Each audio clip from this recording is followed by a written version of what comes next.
महाभारत के बारे में एक सवाल जो हमारे दिमाग में अक्सर आता रहता है वह ये है कि इस युद्ध में कितने लोग मारे गए थे। आइए आज हम आपके इस सवाल का जवाब देते हैं और यह भी बताते हैं कि उनका देह संस्कार किसने किया था। महाभारत के बारे में हम सभी ने सुना है और टेलीविज़न के पर्दे पर इसे देखा भी है। रोचकता से भरपूर इस कथा के बारे में जानने की जिज्ञासा अभी भी लोगों में है।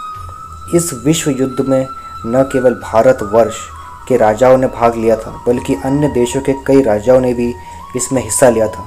महर्षि कृष्णदेवराय वेदव्यास ने महाभारत की रचना करते हुए कहा था कि यन्य हास्ति न कुत्रचित, अर्थात जिस विषय की चर्चा इस ग्रंथ में नहीं है उसकी चर्चा कहीं भी उपलब्ध नहीं है। आज भी हम किसी बड़े युद्ध की तुलना महाभारत के साथ करते हैं।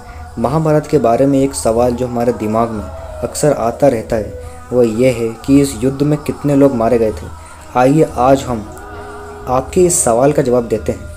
महाभारत के स्त्री पर्व के एक प्रसंग में धृतराष्ट्र युधिष्ठिर से युद्ध में मारे गए योद्धाओं की संख्या पूछते हैं। धृतराष्ट्र के इस सवाल का जवाब देते हुए युधिष्ठिर कहते हैं कि इस युद्ध में 1,66,12,000 वीर मारे गए हैं। इनके अलावा 24,165 वीरों का कोई पता ही नहीं है। युधिष्ठिर अपनी बात को आगे जारी रखते हुए कहते हैं कि इस युद्ध में क्षत्रिय धर्म निभाते हुए जो मारे गए हैं वे ब्रह्मलोक में गए हैं। जो युद्ध से भागते हुए मारे गए हैं वे यक्ष लोक में गए हैं। जो वीर ईमानदारी से लड़ते हुए मारे गए हैं वे अन्य पुण्य लोकों में गए हैं।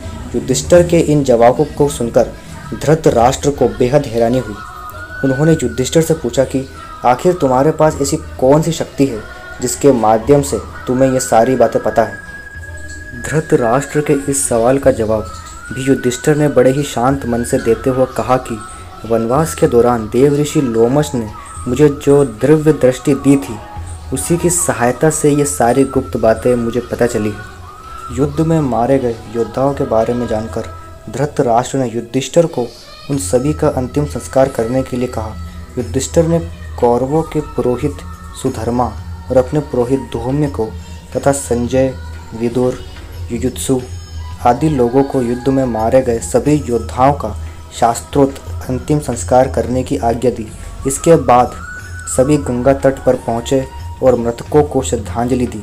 दोस्तों, हालांकि ये कोई आश्चर्य की बात नहीं है कि महाभारत में करोड़ों की संख्या में वीरों को वीर गति प्राप्त हुई है, क्योंकि आज भी कुरुक्षेत्र में महाभारत काल के कुछ अवशेष मिलते हैं। इससे हम समझ सकते हैं कि वह युद्ध कितना बड़ा हुआ होगा जिसके अवशेष आज भी इतने सालों के बाद भी मिलते हैं। दोस्तों, अगर आपको हमारी वीडियो अच्छी लगे तो प्लीज़ लाइक कीजिए और ऐसे ही महाभारत की वीडियो देखने के लिए हमारे चैनल को सब्सक्राइब करना ना भूलें और वीडियो कैसी लगी कमेंट बॉक्स में ज़रूर बताइए। Thanks for watching.